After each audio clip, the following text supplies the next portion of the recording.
Bom dia, pessoal.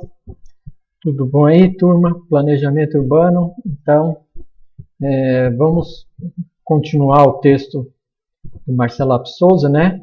Os instrumentos, né, de planejamento urbano. A gente viu na aula passada sobre os parâmetros urbanísticos, né, e os tributos, alguns, né, não todos, que é muita coisa.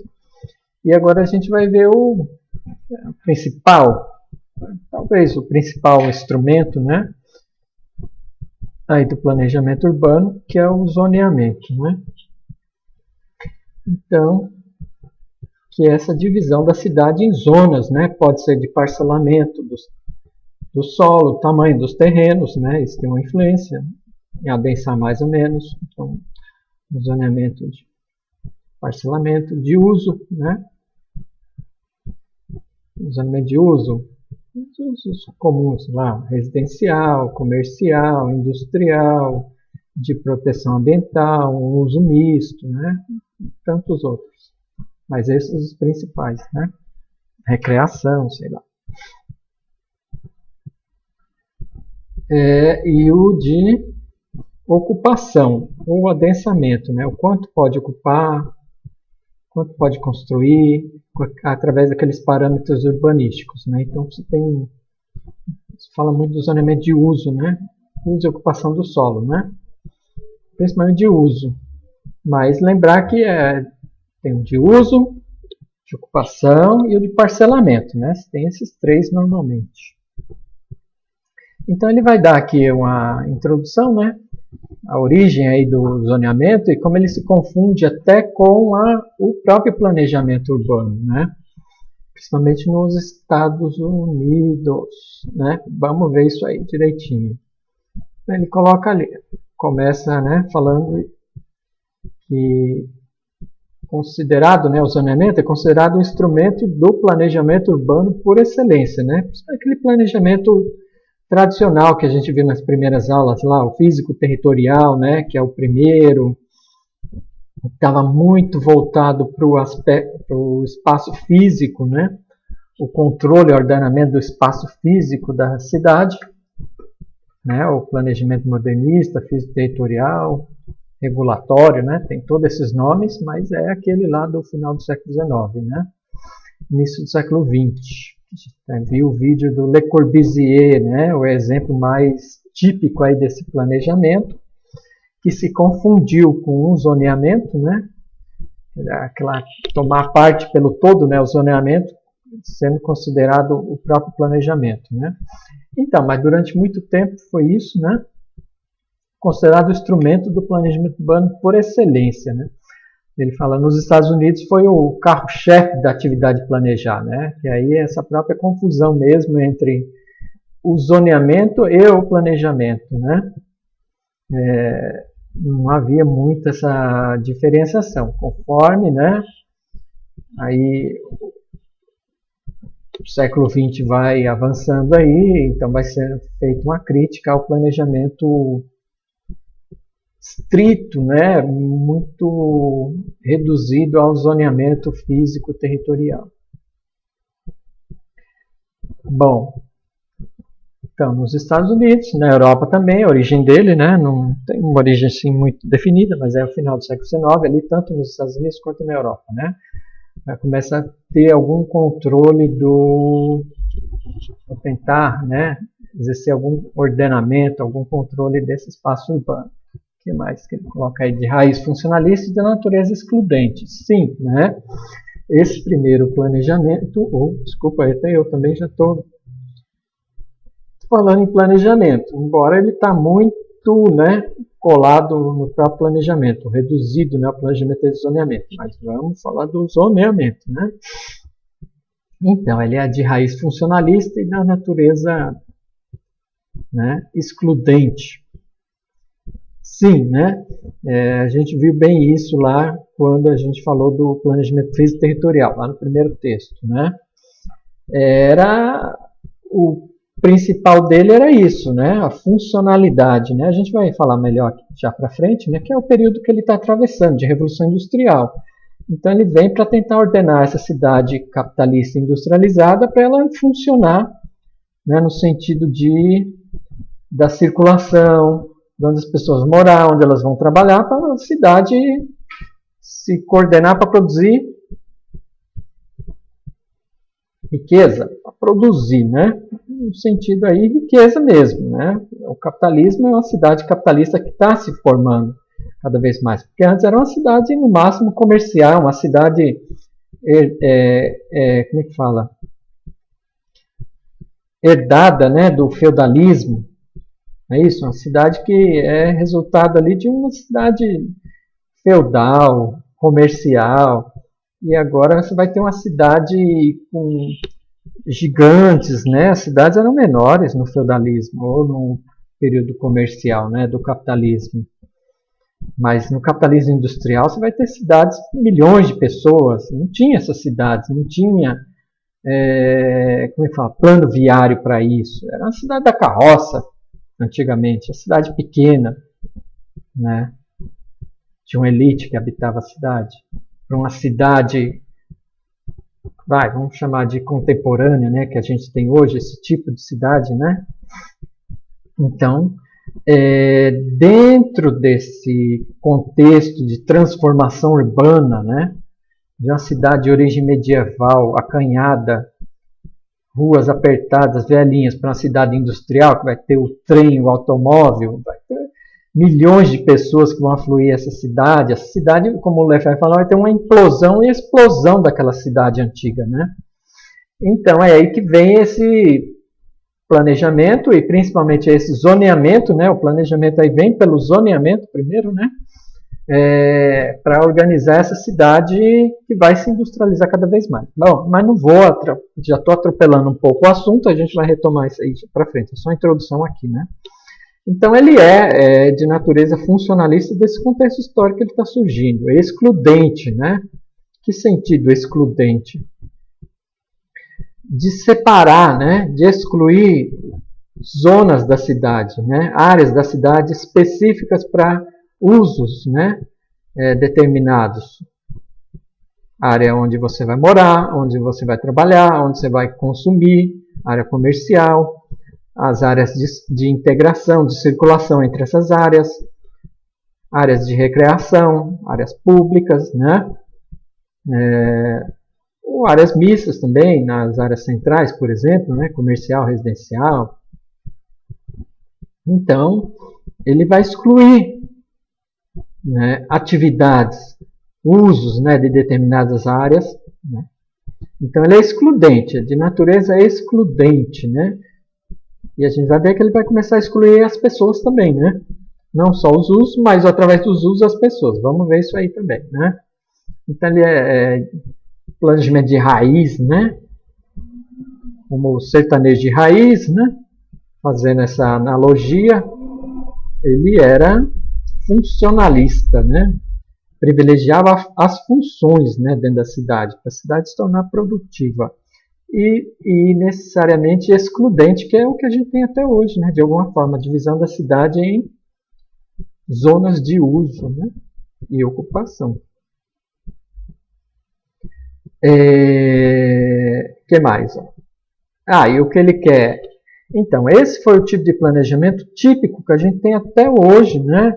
A influência desse tipo de zoneamento, né? De separar em zonas rígidas dentro da cidade, ou tentar separar, né? Desde que a cidade tenha esse zoneamento e aplique esse zoneamento, né?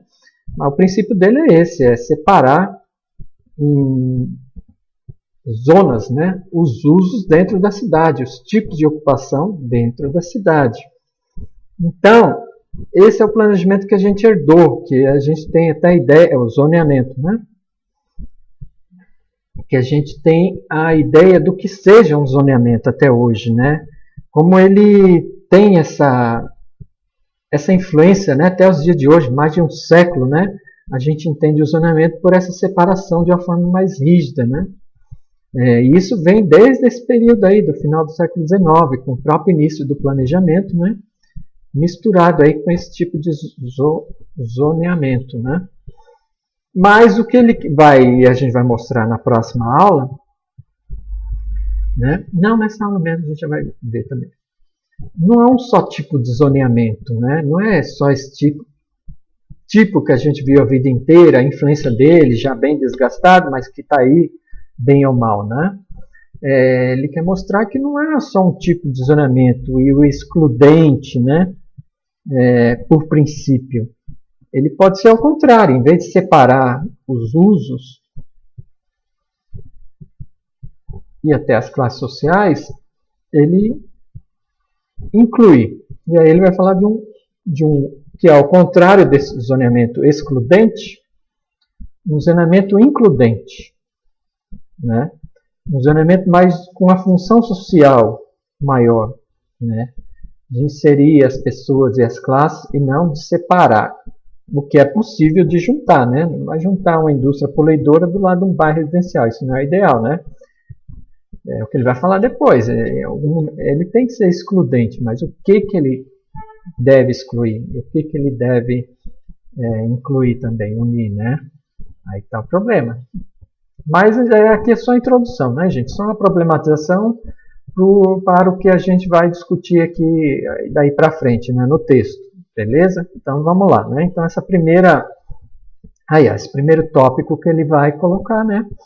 Zoneamento de uso do solo, funcionalismo e segregação residencial. Ele vai dar um histórico, né, um pequeno histórico aí do zoneamento, né? Ele falou, ó, essa pré-história, né? Se dá para falar assim, né? Uma pré-história aí do zoneamento, que se confunde com o próprio atividade de planejamento, né? Lá para o final do século XIX, né? Segunda metade do século XIX, não tem uma data, né? Específica, né? De criação, né? Então vai sendo ali aprimorado ali, uma experiência aqui, outra ali, outra aqui, outra cidade ali, ele vai se constituindo, né? Pega lá o final do século XIX e já está bom, né? Olha lá, e uma pré-história dele que ele vai indicar, né? Em São Francisco, a cidade de São Francisco, lá na costa oeste dos Estados Unidos, né? Em 1867, né? Já começa a fazer uma separação de usos, mas assim, em áreas específicas na cidade, não da cidade inteira, né? Separar alguns usos na cidade, né? De poluição, de ocupação residencial, ou essa tentativa, né? Então, as primeiras, assim como ele indica também lá na Europa, né? Já uns primeiros, mas ele cita esse aqui de São Francisco, né? Já lá em 1867, né? Esboçar já algumas separações de uso, não para a cidade toda, mas alguns pedaços da cidade, né, um controle maior desses usos. Agora ele vai falar um zoneamento mesmo, né, uma legislação já aprovada e abrangente, né, que ele coloca aí vai ser na cidade de Nova York, em 1916. Já tem aí um pouquinho mais de 100 anos, né? Que é o primeiro código abrangente aí desse zoneamento para a cidade inteira, né? Delimitando essas áreas, os usos, né? As ocupações aí, claro que um século atrás, não tinha esse grau de detalhamento que tem os de hoje, né? Mas ele identifica aí, ó, né, a primeira legislação do zoneamento, Nova York, 1916, né? O primeiro código mais abrangente, né? Então, e aí o que ele vai identificar disso, né? Olha lá, princípios do século XX, né? Esse modelo aí, né? Excluir certos usos, né? Dessa cidade que está crescendo bastante, né? Está virando um caos ali. Excluir certos usos e não raro também certos grupos sociais, né? Classes sociais, né, também, mas grupos sociais ele vai dar um exemplo bem interessante aí na frente, né? Então aí já começa aí, né? O excludente, né? Não é excludente só, vamos separar um uso poluidor de uma área residencial, né? Mas isso já nasce com esse interesse, né? De atender determinadas estratégias, né, de uso do solo, de renda, né, de mais-valia urbana de alguma forma, né? Já nasce junto, né, gente? Não dá para separar, né? Isso, os interesses, quem está produzindo essas leis, né? É a classe elite que tem interesse, né? Ligações com os produtores do espaço urbano aí mais diretamente, né? Que ganham com esse espaço urbano de alguma forma. E tem a informação privilegiada, né? E o dinheiro para investir. Bom, então ele vai fazer essa diferença também. Né? Os Estados Unidos são muito mais desiguais socioeconomicamente, as classes sociais, né? As desigualdades até étnicas, raciais, né? A gente vê isso nos Estados Unidos de uma forma mais, não que não tenha na Europa, mais intensa nos Estados Unidos. Né? Isso, os conflitos aí, né, dos negros em relação aí à sua discriminação, segregação, perseguição, né? Está bem evidente hoje, né, agora, nesse momento, né? Inclusive pela eleição americana, aí, como isso também é ressaltado, explorado, né? Bom, então, nos Estados Unidos, maiores desigualdades sociais, discriminação étnica, o zoneamento ele serviu como, né, um instrumento meio para separar as classes sociais mesmo, né, os grupos étnicos nesse espaço urbano, né. Ele vai dar o exemplo bem típico disso. Ele fala, ó, o zoneamento que ele tem esse caráter excludente, né, de separar usos, mas ele não tinha muita vergonha de, naquele momento, né, ele fala, de separar as classes sociais, não, né. Ele era meio explícito mesmo, né, com o pretexto de separar os usos da cidade, separar as classes, grupos étnicos dentro da cidade mesmo, né. Ainda mais que nos Estados Unidos você teve um racismo, né, oficializado, não é isso, gente? Escolas, os ônibus, os negros eram separados em algumas cidades, né? Eles tinham que sentar lá no fundo do ônibus. As escolas eram separadas, né? Alguns estados dos Estados Unidos, aqueles do Sul, né, principalmente. Então, os Estados Unidos era meio explícito, não tinha muita vergonha, não, de camuflar essa segregação. E o zoneamento ele serviu para isso, né?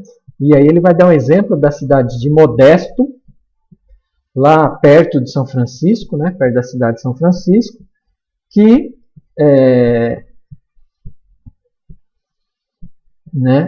como é que fala? Com o pretexto de impedir a atividade de lavanderias no centro da cidade, porque elas podiam pegar fogo, né? Gerar incêndios na área central da cidade, e assim por diante. Proibir a atividade de lavanderia nas áreas centrais da cidade, essa cidadezinha de Modesto. Mas eles não eram bem muito modestos, não. Por quê? Olha lá, um zoneamento racial. Porque quem controlava essas lavanderias tinha quase um monopólio aí dessas lavanderias no centro da cidade, eram os chineses. Os chineses que o Trump aí quer, né, culpar de todo jeito pela Covid. Então, os chineses, né? Ó, imagine, né? Já tem discriminação hoje, imagina naquela época, né? Os chineses chegando no oeste dos Estados Unidos formando aquela Chinatown, não é isso? Então, eles queriam, através de excluir aquela atividade da área central, lavanderia, como o chinês controlava essas atividades, é claro que eles estavam expulsando os chineses da área central. Então, você vê como o zoneamento ele foi um artifício para excluir grupos étnicos, né, de determinadas áreas da cidade, né. Um zoneamento funcional, um zoneamento racial no final, né. Vou dar exemplo aí dessas lavanderias. Muito interessante, né, gente? Como sempre vai se dar um jeito, né, infelizmente, né, de excluir grupos, né, de discriminar, de separar. E aí se paga o preço disso também de alguma forma, né? Essa violência do processo de planejamento, eles vira uma violência entre classes, né? E de alguma forma vão viver essa tensão e em alguns momentos esse processo vai ser explosivo, como a gente vê, né? Bom, mas, então vamos lá, né? O que mais que ele indica aí? Olha lá, isso em 1933, a famosa Carta de Atenas, que é o Congresso Mundial de Arquitetura e Urbanismo lá em Atenas, né? Esses congressos tem até hoje em todo mundo, né? Claro. E esse ficou muito famoso por quê? Porque ele vai sintetizar os princípios daquele planejamento modernista, físico-territorial, regulatório, que o Le Corbusier vai ser um grande papa, entre aspas, aí, né? Um papa desse tipo de planejamento, né? O Le Corbusier. Claro que não era só ele, mas vai ser sintetizado nesse congresso qual tipo de planejamento o urbanismo deve desenvolver, proceder, né? Ali estão reunidos, debatendo, organizando um congresso, né, gente? Só que de arquitetura e urbanismo. Então, eles estão debatendo ali e descobriram que o planejamento e o zoneamento é esse instrumento principal para ordenar cidades, para atender interesses, né? Estão ali no espaço urbano, sem dúvida, né? E de uma elite, que tem poder dentro dessa cidade, vai usar esse instrumento, né? Então, a Carta de Atenas vai definir esses princípios desse urbanismo. E o princípio principal é o zoneamento. E o zoneamento de uma forma rígida, de separar tipos, usos, densamento dentro da cidade, né? Que vai cair na separação de classes, né? Como a gente estava dando exemplo aí anterior. Então lá, Carta de Atenas, ó, o auge da separação funcionalista, né? Dos usos, né? Ó, lá, o período modernista, né? Adaptar a cidade àquele contexto de industrialização. Bom, ao que ele coloca aí também, o antecedente desse processo, ó, o discurso higienista, fim do século XIX, né? Sim, né? O Brasil viveu isso, né? Com o pretexto também de coibir as epidemias, as pandemias, né? Não é só de hoje, né?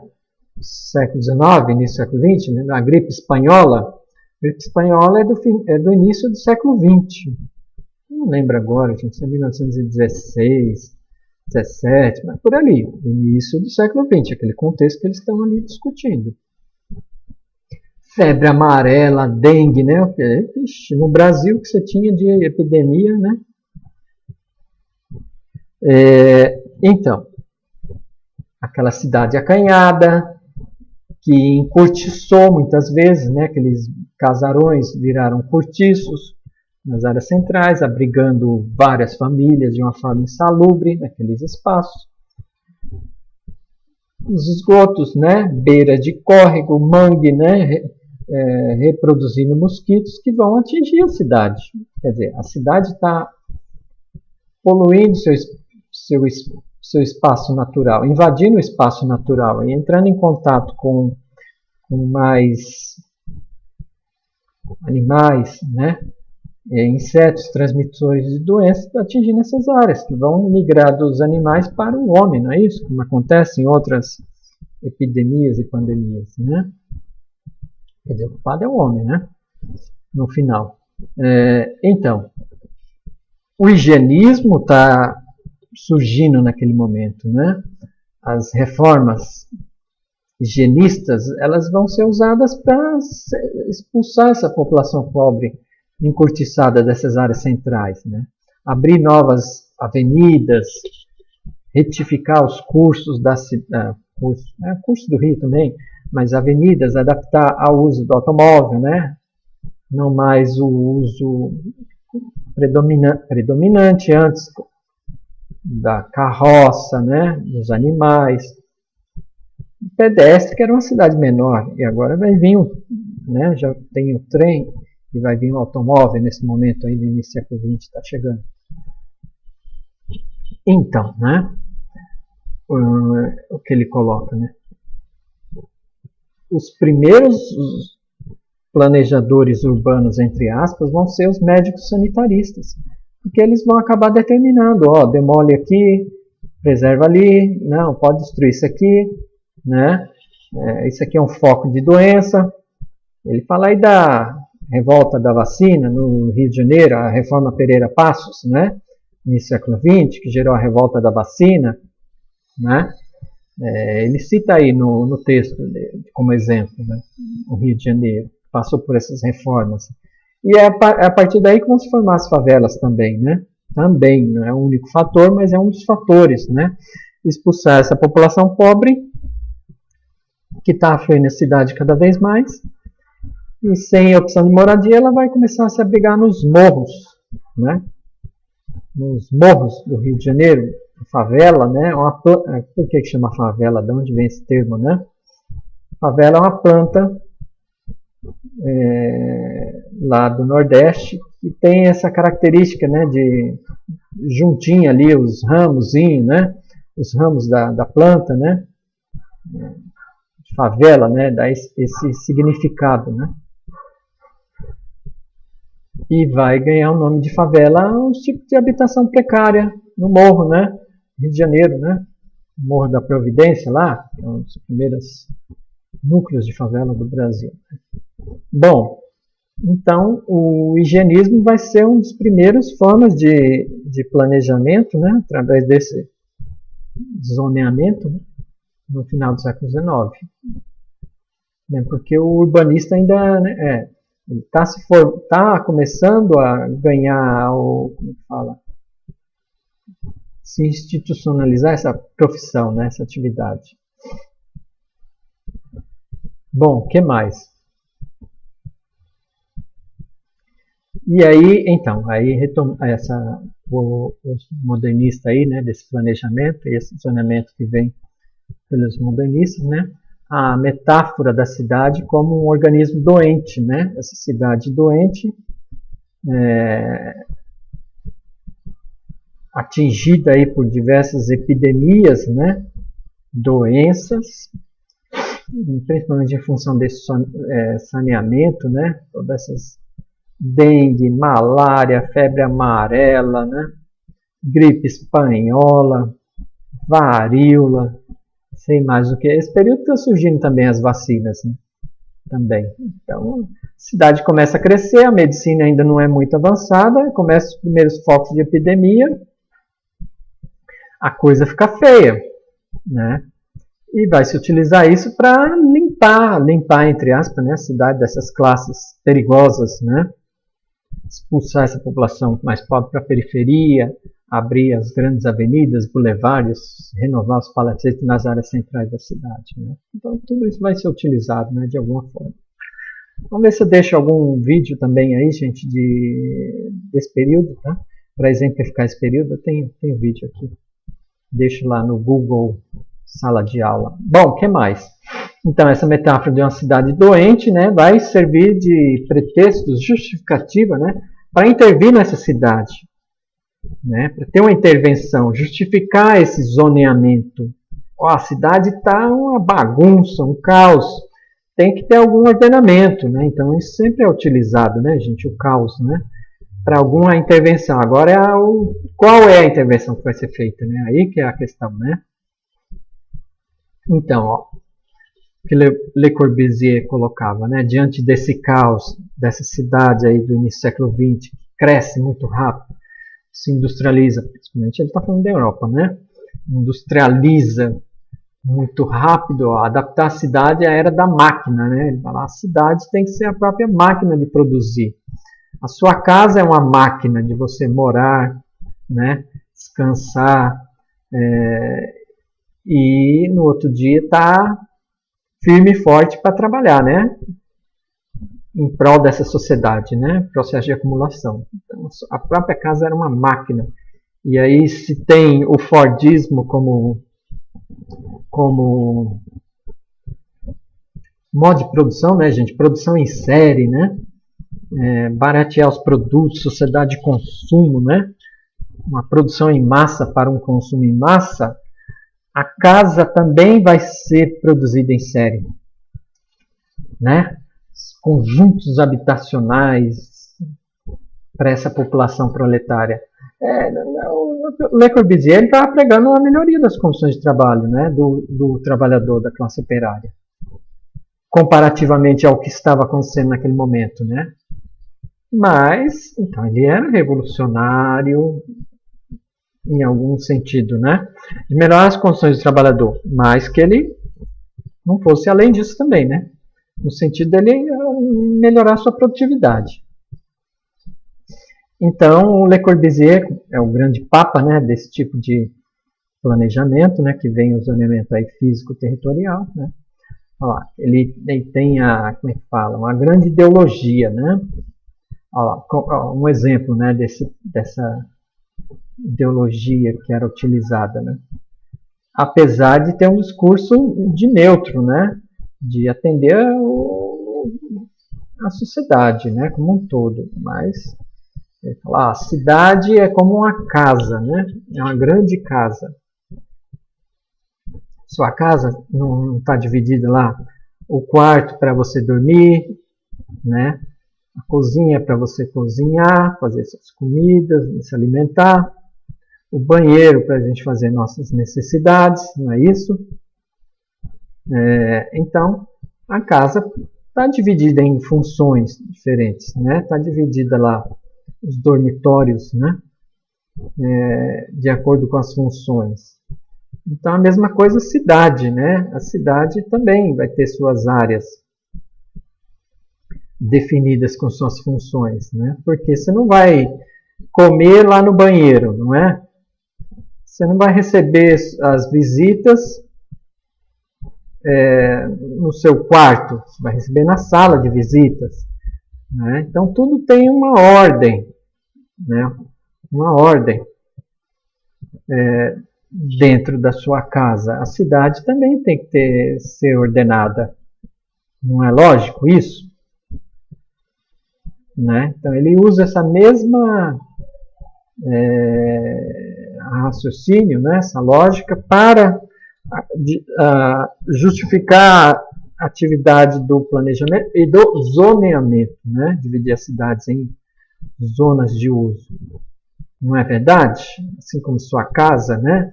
A cidade é uma grande casa que deve ser ordenada? Não.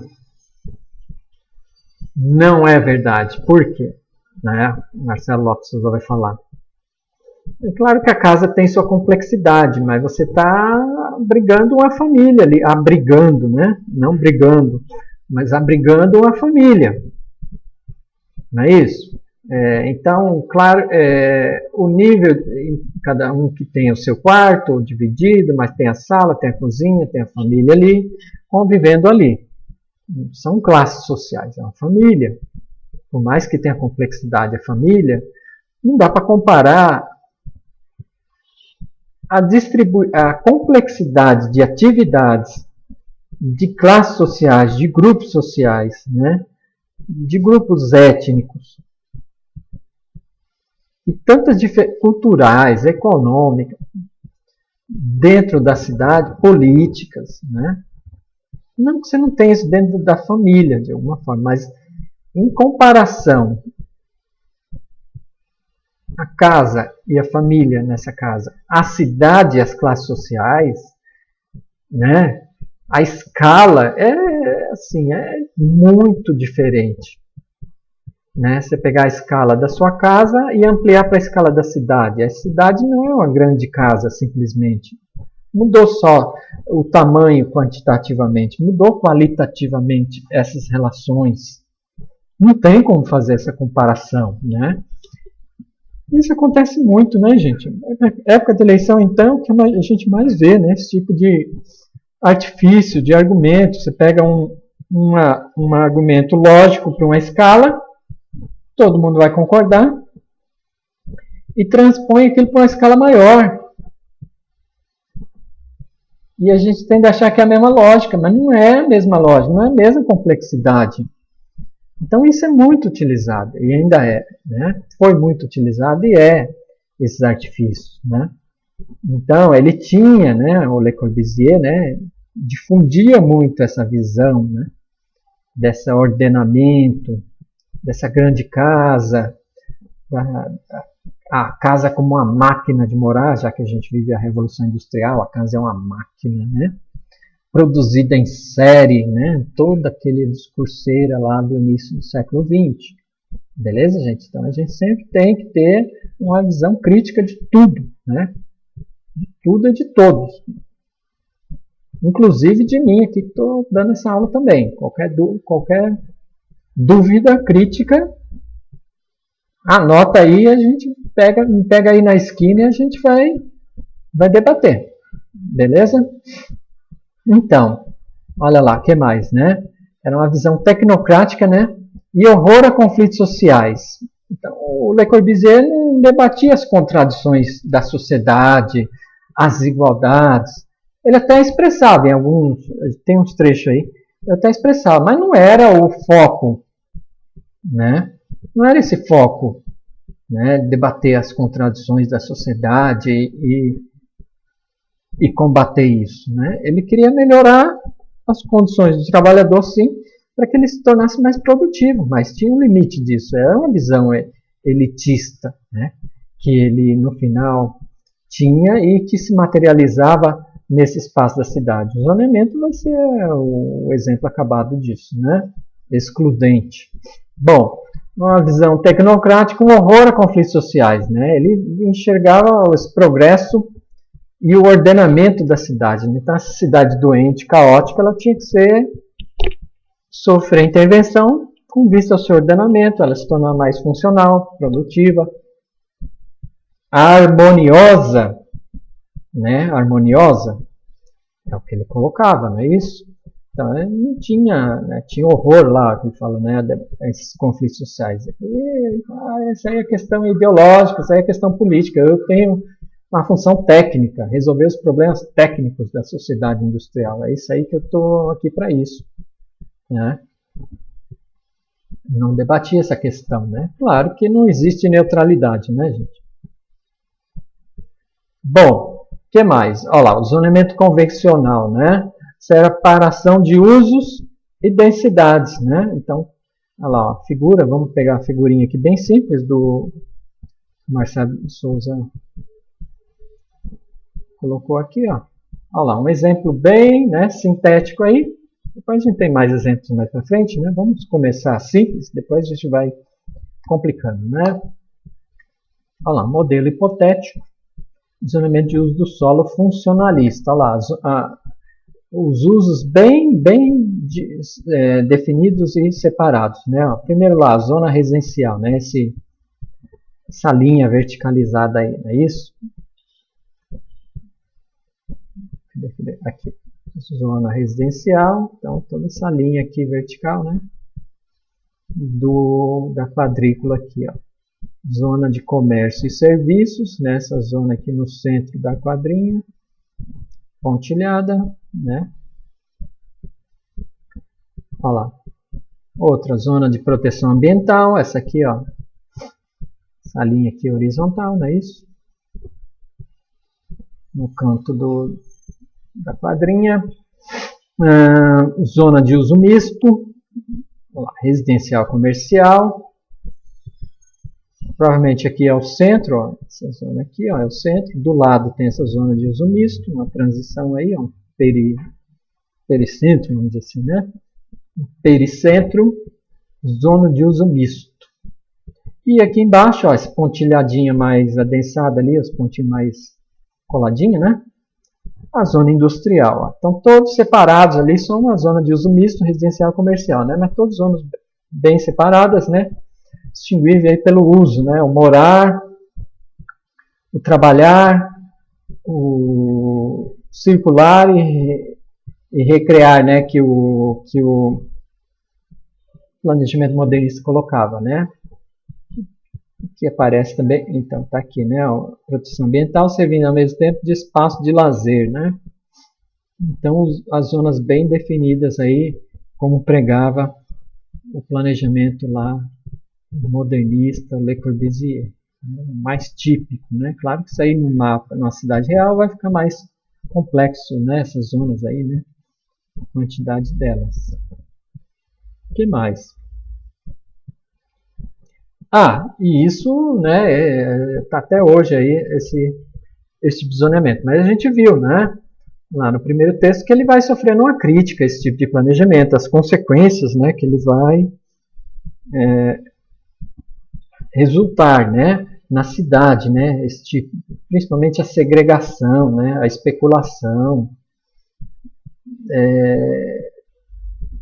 que esse planejamento vai ocasionar, né, ao longo do tempo. Então ele vai sofrer críticas, né, vão vir outras formas de planejamento, ele vai sofrer atualização, né, também, como a gente viu lá no primeiro texto.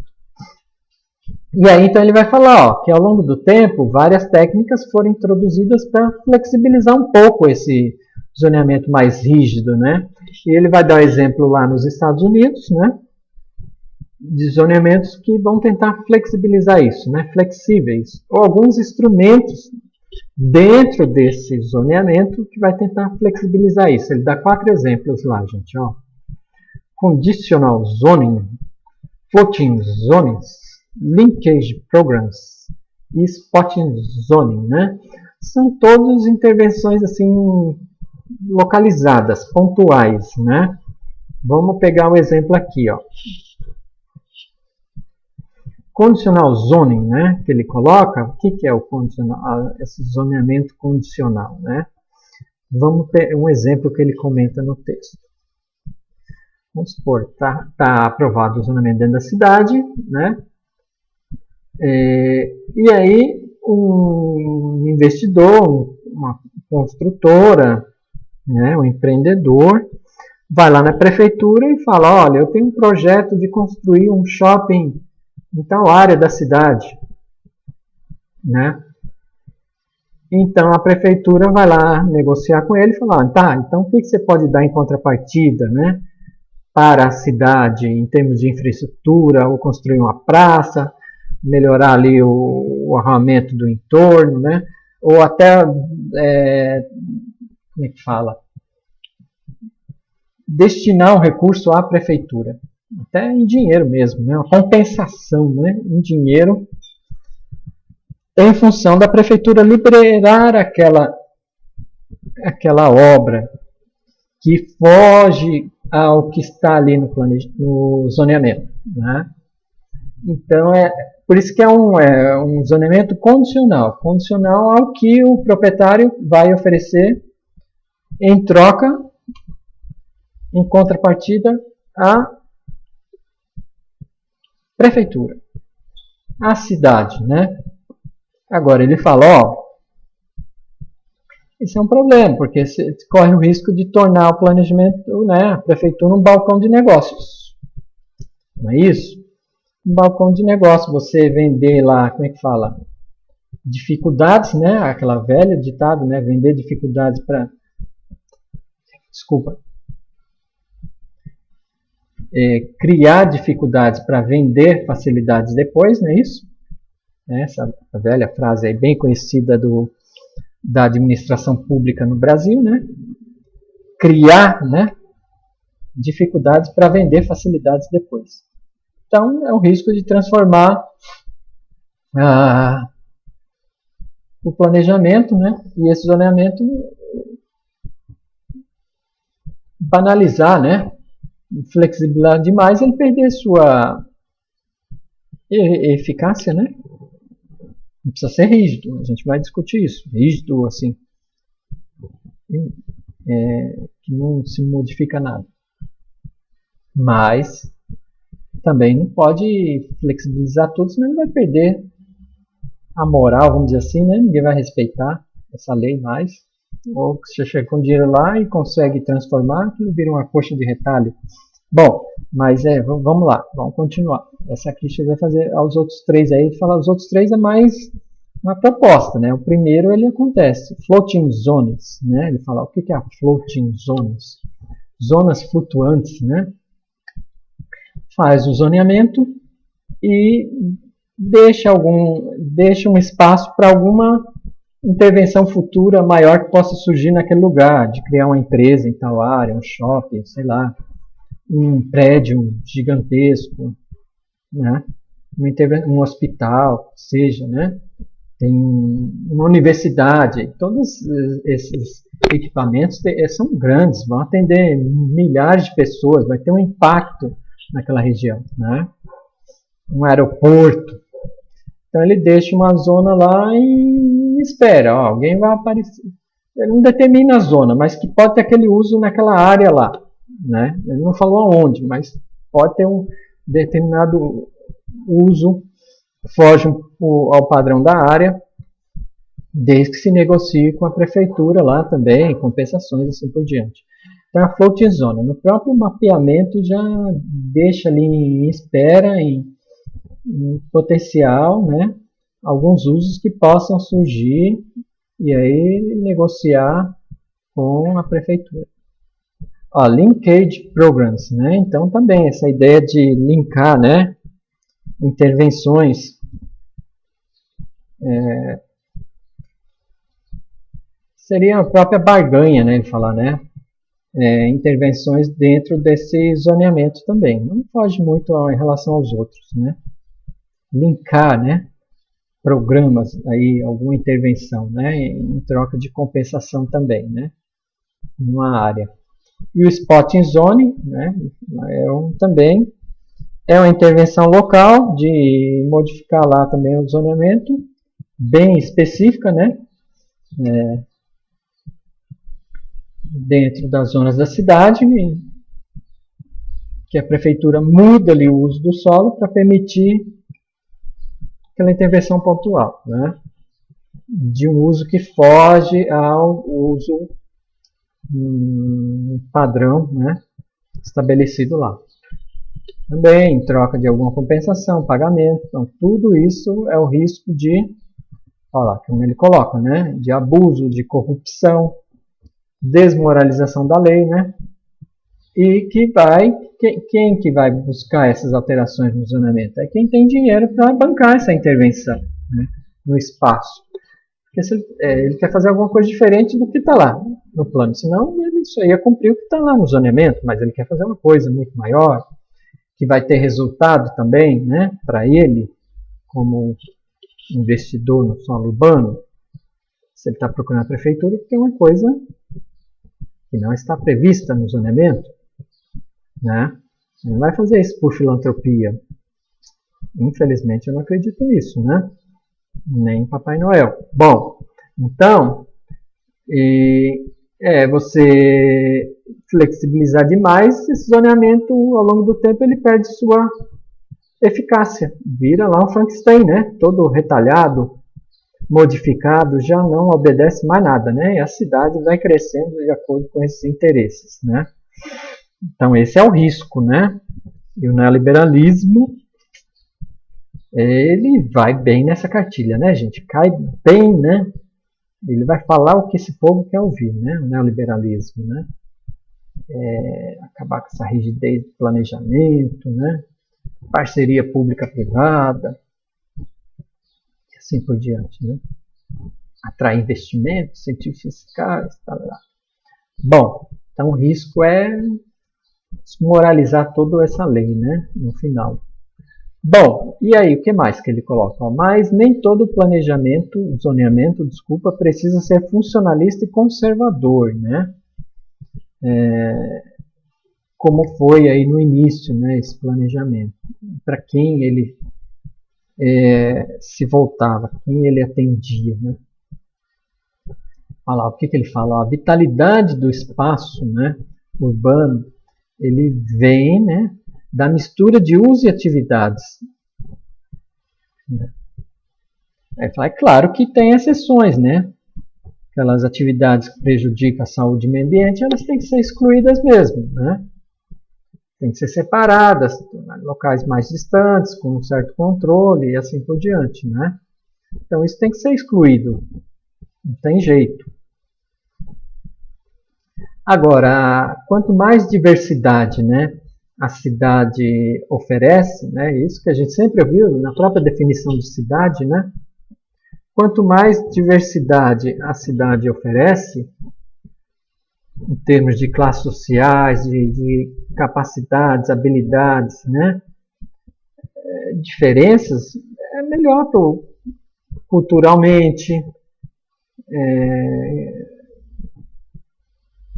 economicamente, né, socialmente, mais riqueza de experiências, não é? Né? De conhecimento, visões de mundo. Infelizmente o homem ele é muito segregador, né? O homem, né? A mulher não, mas o homem ele é segregador, né? historicamente. Competitivo. Bom, então, o que ele vai falar aí, né? A vitalidade do espaço vem dessa diversidade, não da exclusão, da separação, né? E aí, é por aí que vem a crítica, né? A crítica ao zonamento excludente, né? Que é o tópico 2 aí que ele está colocando, ó. Questionando a tradição, o zonamento, então ele vai colocar o contrário, o zonamento includente. Então ele faz essa pergunta: será que todo zoneamento precisa ser excludente? Então ele já respondeu um pouco isso antes, né? Não, né? Com exceção de algumas atividades poluidoras, né? Que não dá para conviver junto, né? Uma indústria siderúrgica, carboquímica, petroquímica numa área residencial é uma coisa absurda, né? Então ela tem que ser excludente mesmo dessas atividades, né? Mais poluidoras, atinge saúde pública, assim por diante. Uma usina nuclear, já pensou, gente? Rodeada de bairros residenciais, não vai funcionar, né? Não é o ideal. Então tem algumas atividades que tem que ser excludentes mesmo, né? Mas e o resto? O resto, né? Seria ideal ter como aquele neourbanismo, né? Que a gente viu, ele pregava um pouco isso, né? De mistura de usos, né? Aqueles usos possíveis, morar, trabalhar, né? Mais perto, comércio mais perto, quer dizer, isso exige um uso misto, né? Agora todo mundo mora só num lugar e vai trabalhar lá no outro lugar da cidade. Imagine o custo de transporte, de energia, de tempo, de desgaste físico, emocional desses deslocamentos. Todo dia, vai e volta, pega trânsito, combustível, né? Um desgaste horrível, né? Como a gente vê em muitas metrópoles aí, mundo afora, mas no Brasil, né? Principalmente, eu vejo isso em São Paulo, a Zona Leste é uma região residencial, dormitório. Não tem emprego para toda aquela população. E aí sai milhões de pessoas para as áreas de emprego no centro, de manhã, volta no final da tarde. Não tem transporte público que dê conta disso, né? Ainda mais um país não muito industrializado, né? Desenvolvido. Então, continuando. Zonamento funcional, né? Ele vai sofrer a crítica, né? Ele vai essa crítica humanista, ele vai citar Jane Jacobs, né? É bem conhecida essa crítica lá na década de 60, essa arquiteta urbanista, né? Como é o nome do livro? Morte e Vida das Grandes Cidades Americanas, né?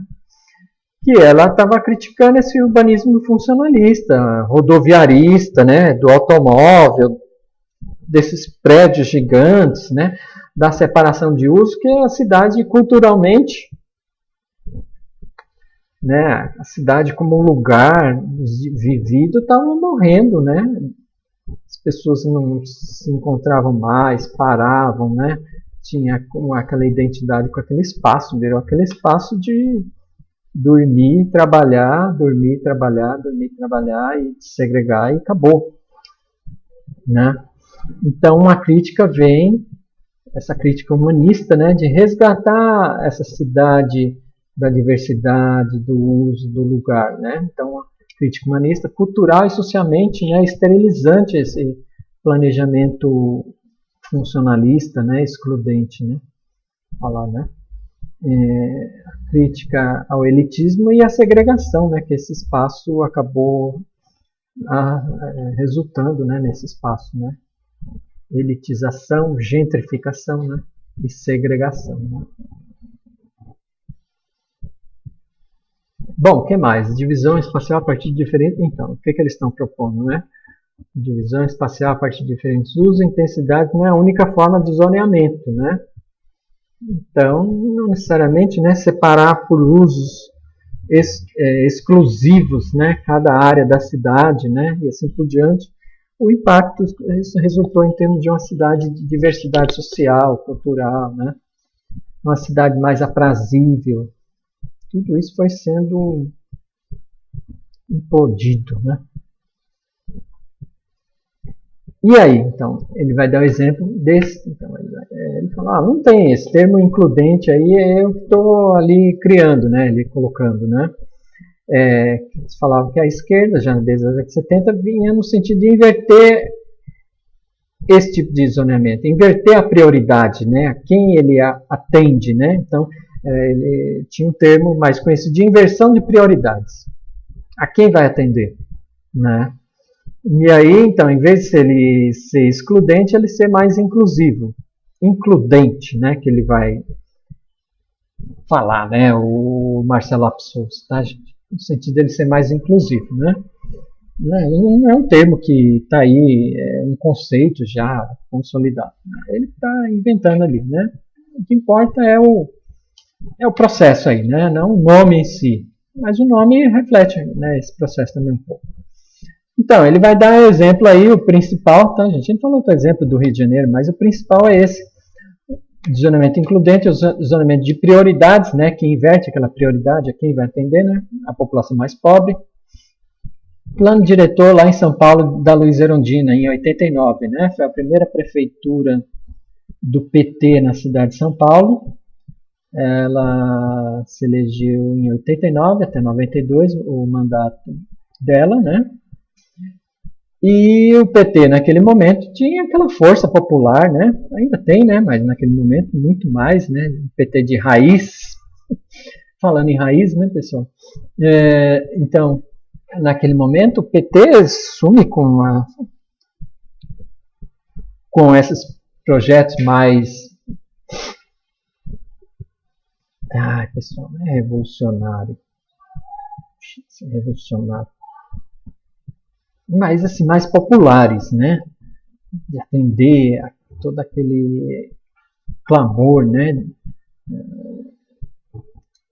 Que a esquerda chegava, né? A prefeitura de São Paulo, com muitos projetos, né? O Paul Singer, por exemplo, foi secretário da Erundina.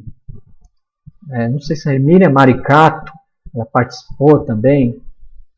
Então, chegava com muita gente boa, né, com projetos assim, progressistas mesmo. Né? Então, é o exemplo do plano diretor da Erundina. Né? Tanto é que, então, de 89 a 92, ele trazia muitos instrumentos que vão ser, como é que fala, aproveitados no Estatuto da Cidade. Né? Ele é um ano depois da Constituição, né, Federal. Então ele vai dizer o solo criado, a questão das leis, né? Tudo isso vão ser aproveitados, esses instrumentos, no Estatuto da Cidade, que vai regulamentar aqueles dois artigos 182 e 183 sobre a cidade da Constituição Federal de 88. Né? Então, ele é muito progressista, né? O que o zonamento da Erundina está colocando. Gente, eu não vou ler, mas ele chega a citar aqui, ó, ele coloca, não coloca, nesse ele não coloca, ele já colocou antes, né, naquele da reforma urbana, né, no capítulo da reforma urbana, sobre a reforma urbana que a gente viu, né. Ele já colocava alguns trechos do projeto de lei do plano diretor da Erundina. Né? Ele é bem avançado para a época, bem popular, né? Não é populista, popular, de atender esses interesses sociais, né? Através de leis, regularização fundiária, de favelas, né? Tudo isso. Então, ele foi muito progressista. Agora, como a gente viu lá ele foi tão progressista que você tinha uma Câmara Municipal cheia de interesses, de grupos de direita, como tem até hoje, né? E que tinha maioria na Câmara Municipal. Então, foi aprovado o plano diretor da Erundina como uma lei? Não passou. Ele era tão progressista que aquele povo conservador lá na Câmara, os vereadores, votaram contra. Não virou um plano diretor, né? Infelizmente. Mas ele serviu, aquele projeto de lei, no final ele acabou servindo de modelo para diversos planos diretores progressistas que vem depois da Constituição de 88 e do Estatuto da Cidade, né, de trazer esses instrumentos para fazer valer a reforma urbana, uma parte dela, né, pelo menos. Tá? Então, o que ele traz, né? Vamos ver aqui, ó, ele faz essa discussão. Ó. Primeiro, né,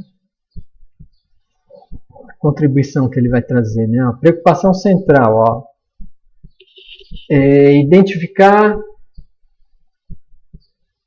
as áreas da população mais pobre, que normalmente tem problemas habitacionais, de saneamento, de infraestrutura, né? Identificar essas áreas mais pobres dentro da cidade, irregulares, e que isso vai ser classificado como ZEIS, Zona Especial de Interesse Social, ou AIS, né? Áreas Especiais de Interesse Social, a mesma coisa, né? Preocupação central, identificação e classificação dessas ZEIS, certo? Então, essa zona da população mais pobre que tem carência de tudo que é jeito ali, né? Infelizmente. Identificar essas áreas com o sentido de fazer uma intervenção urbanística, de melhoria, de regularização, né? Quais são essas áreas? Aí ele vai explicar, né? Essas áreas, olha lá, primeiro, a favela, né? Não é comunidade, gente, é favela mesmo, né? Favela, aquela área mais pobre, de ocupação irregular. O que é uma favela? Professor, favela é uma área que tem infraestrutura ruim, de barraco, de madeira. Não, tem. Você pode ter um loteamento lá irregular, que pode ter casinha de madeira, né? Uma casinha de madeira dentro, o cara comprou um lote e fez a casinha de madeira, mas não é uma favela. Claro, a favela tem infraestrutura precária, água, esgoto, luz, às vezes é gato quando tem, né? Tem alguma coisa regularizada. Mas o que define a favela, principalmente, é a ocupação irregular, uma área de ocupação de terrenos públicos ou terrenos privados, né? Eles não são donos, não é isso? O cara mora na favela,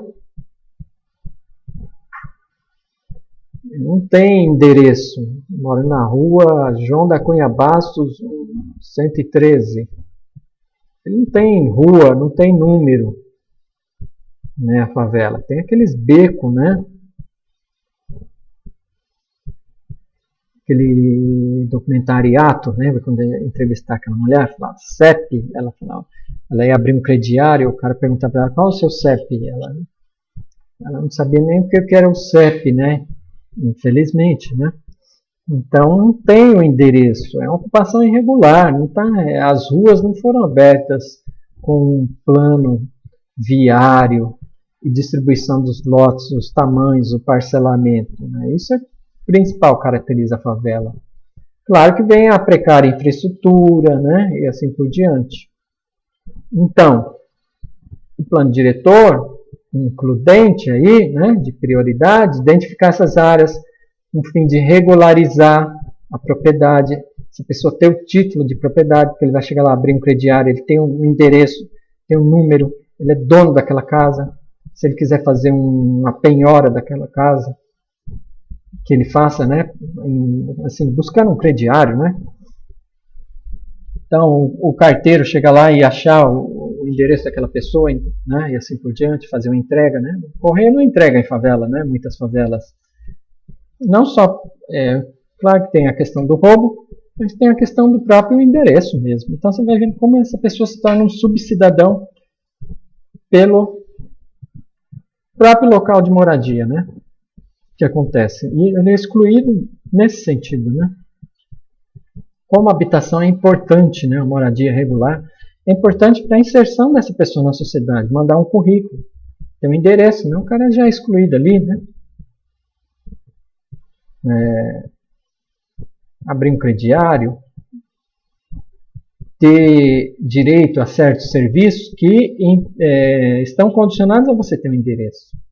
Então, a pessoa já é excluída por aí. A gente tem um endereço, para a gente é a coisa mais comum, mas imagina essa pessoa que não tem uma rua, número de casa, como ele é encontrado só pelo celular, às vezes ele não tem nem o celular direito, não funciona naquela área, né? Bom, continuando. Então, aquele foco, né, de um zoneamento includente era regularizar a posse, a propriedade aí, né, a infraestrutura desses moradores. Os parâmetros urbanísticos devem facilitar e não dificultar a regularização, né, dessa população. Urbanizar a favela, né, que chama, né, urbanizar, vamos falar comunidade, né, porque já virou um bairro mais integrado à cidade, com infraestrutura, né, com serviço que já chegou com o tempo, né, então eles já falam comunidade, mas a amenização da condição de, né, socioeconômica daquela população. Então, em inglês lá fala Slum Upgrade, né, tá, Community Upgrading, que ele coloca aí no texto, né. Uma urbanização da favela no sentido da infraestrutura, né, do serviço, da regularização, né, isso falta, né, gente, dar essa prioridade, né, para esses espaços. Bom, o que mais? Ele identifica aí que a ZEI pode delimitar ali com uma ZEI, mesmo sendo um terreno privado. Se aprovou aquela ZEI, aquela zona, como ZEI, então ele vai passar, ou deve passar por esses processos de melhoria, de regulamentação, regularização de infraestrutura, né? Uma ZEI. Já que transformou numa ZEI, né, ela foi tornada pública e que vem num processo de reconhecimento daqueles moradores que estavam ali de forma precária, né? Então é mais difícil a expulsão deles daquela área declarada ZEI também, né? Agora tem que chegar a essa infraestrutura, né? Isso vai vir ao longo do tempo e com muita briga, né, dessa população também para atender o que a lei está colocando lá. Que mais? Loteamentos irregulares. Então, o loteamento irregular ele tem uma maior segurança jurídica do que a favela. Por quê? O loteamento, a pessoa comprou um terreno, né? Ele tem algum título, ele tem alguma, como é que fala, registro, né, na prefeitura, esse loteamento e o lote que você comprou. Agora, ele está irregular porque o loteador foi lá, apresentou a planta do loteamento, né, e não cumpriu toda a regulamentação. Então, foi aprovada a abertura do loteamento, só que tinha que deixar 20% de áreas verdes para praça, para proteção da nascente de rio que tem por ali, né, para instalar a infraestrutura naquele loteamento, e ele só fez metade, não fez tudo. E por isso a prefeitura foi lá e não regularizou definitivamente aquele loteamento. Era condicionada a essas obras, né, no loteamento, a infraestrutura. Ele não continuou, então a prefeitura também não regularizou os terrenos daquelas pessoas. Então, loteamento irregular tem alguma forma de ali, né, que não está atendendo a lei, né? Ilegalidade, mas não quer dizer que ele não exista, né? Que ele não tenha um certo reconhecimento. O arruamento foi feito, né? Uma terraplanagem, muitas vezes, né? Alguma infraestrutura, mas ele não atendeu tudo. Então, ele é irregular, não é clandestino. O clandestino é que não existe nenhum registro na prefeitura dele. Aí já é um nível de irregularidade muito maior, né? Aí essas pessoas estão, né, os compradores de terrenos ali estão com mais dificuldade, porque para ele regularizar vai ser mais complicado, né? Ou a prefeitura regularizar isso também, né? Então, olha lá, o loteamento irregular, maior segurança jurídica, mas não cumprem alguns requisitos mínimos legais de infraestrutura, por isso que ele está irregular, né? Instalando o que está faltando aí nesse loteamento, ele pode ser regularizado, né? Acaba sendo regularizado. Mas aí quem vai? O loteador sumiu, desapareceu, né? Quem vai regularizar isso? A prefeitura? Talvez, né? Troca de voto. Né? Cria um curral eleitoral ali, ó. Se eu ganhar a eleição, prometo regularizar a moradia de vocês. Né? Aí vai lá e regulariza. O que isso acaba fazendo? Incentivando mais ocupações regulares, clandestinas também, né? Dentro da cidade. A cidade cresceu muito assim, né? Clientelismo político, né? E o que mais? Os vazios urbanos. Ó, a gente discutiu na aula passada. O vazio urbano ele tem um custo muito alto para a cidade, né? Está lá um terreno vazio esperando valorização, uma área com infraestrutura, né? Um serviço, e o dono não oferta aquele espaço, né? Visando um ganho maior no futuro. Só que isso tem um custo para a cidade, né? Diminui a oferta de terreno na cidade, encarece, né? O preço da terra. A infraestrutura que vai ter que ir mais longe porque aquele terreno não está sendo ocupado. A gente já discutiu isso. Então a prefeitura pode pegar, então, né, lançar IPTU progressivo no tempo, taxar cada vez mais esse proprietário, pegar esse dinheiro para investir em atender essa população mais carente nesse zoneamento includente, ou em última instância, né, nesse processo não funcionando, desapropriar esse imóvel e atender atendimento a habitações populares, moradias populares, né? Então isso também é importante, né? Combater esses vazios, transformar esse vazio urbano num ASEIS, né? Desde que não tenha problemas ambientais naquela área, né? Para atender essa população mais pobre. E por último aí, mas não menos importante, ó, zonas de proteção ambiental, preservação ambiental, né? ZPAs aí. Pode ser zona de proteção ambiental também, né? Uma APA. Então, as zonas de preservação ambiental, diversas unidades de preservação, desde as APAs, área de proteção ambiental, até as áreas estaduais de preservação, proteção, até os parques nacionais, na escala, né, federal. Então, também estabelecer essas zonas, né? Pode criar um ASEI, né? Um ASEI em cima de uma área de proteção ambiental. Você vai ter um problema da população ocupar uma área de manancial, uma área de mangue, né? Não vai, né, com pretexto de resolver um problema, criar outro problema. Então aí é um conflito de uso, tem que ser excludente mesmo nesse caso, né? Não adianta jogar a população lá no meio do mangue, né? Uma área de inundação, não vai resolver, né, gente? Então ali tem que ser uma área de proteção ambiental, uma APA, ou o que for ali a escala, né? Mais de proteção, preservar essa área. E mesmo uma população pobre numa área dessa, não deve ser regularizada, né? Ela deve ser removida dali e reassentada no local, né, que tenha condições para abrigar essa população de fato, né? Moradia, infraestrutura, né? Mas a gente sabe que muitas vezes isso não acontece. Lá, evitar os conflitos de uso com as ex, né? A figura 7, aquela que a gente está vendo. Então, aqui. Aqui, ó. Olha o mapinha aqui, né, gente? O bem hipotético, olha lá. Zoneamento hipotético de prioridades, né? O zoneamento de prioridade. Zonas especiais de interesses sociais, ZEIS tipo 1. Deve ser a favela aqui, ó, né? Uma ocupação meia irregular, não é uma forma geométrica.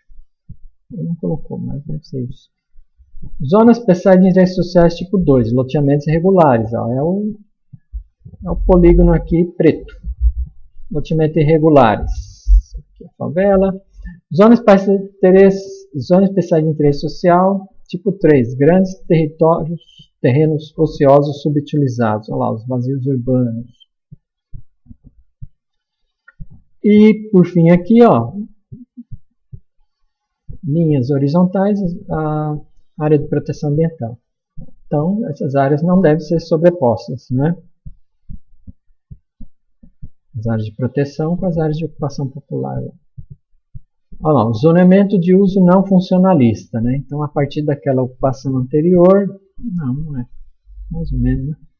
Olha lá, o zoneamento não. Então, ele identificou aqui primeiro essas áreas, essas EIs e as ZPAs aqui, beleza, né?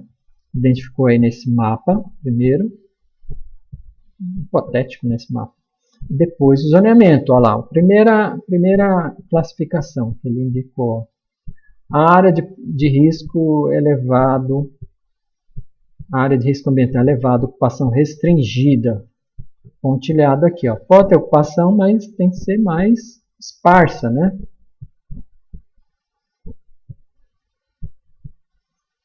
Nossa, gente, não estou vendo errado.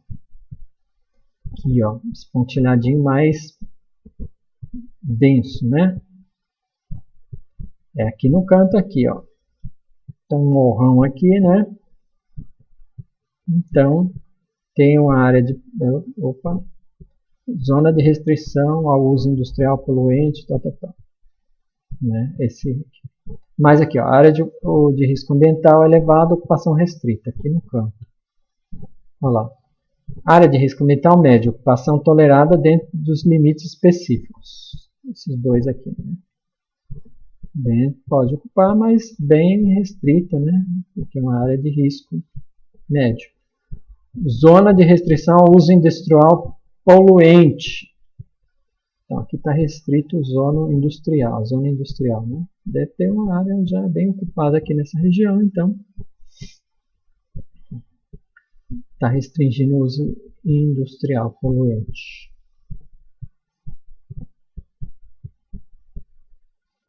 E aqui está restringindo por ter um risco ambiental médio, aqui mais alto no canto. E aqui a área de proteção ambiental, né?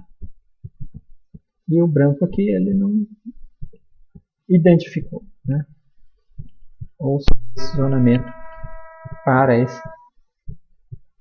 essa área. Então, exemplo aí do zoneamento, né? Includente, né? É não funcionalista, rol de prioridades, identificando essas prioridades, né? Quem entender. Então é isso, pessoal. Eu vou parar por aqui. Estou até com medo de não ter gravado, mas acredito sim que a última aula que eu fiz de Geografia Política gravou lá 1h e tanto. Acredito que tenha gravado, mas a gente faz uma pausa aqui. Aí eu continuo, né? Termino o texto na próxima aula para não ficar muito extenso também, tá bom? Obrigado, pessoal. Até a próxima aula aí que a gente se encontra.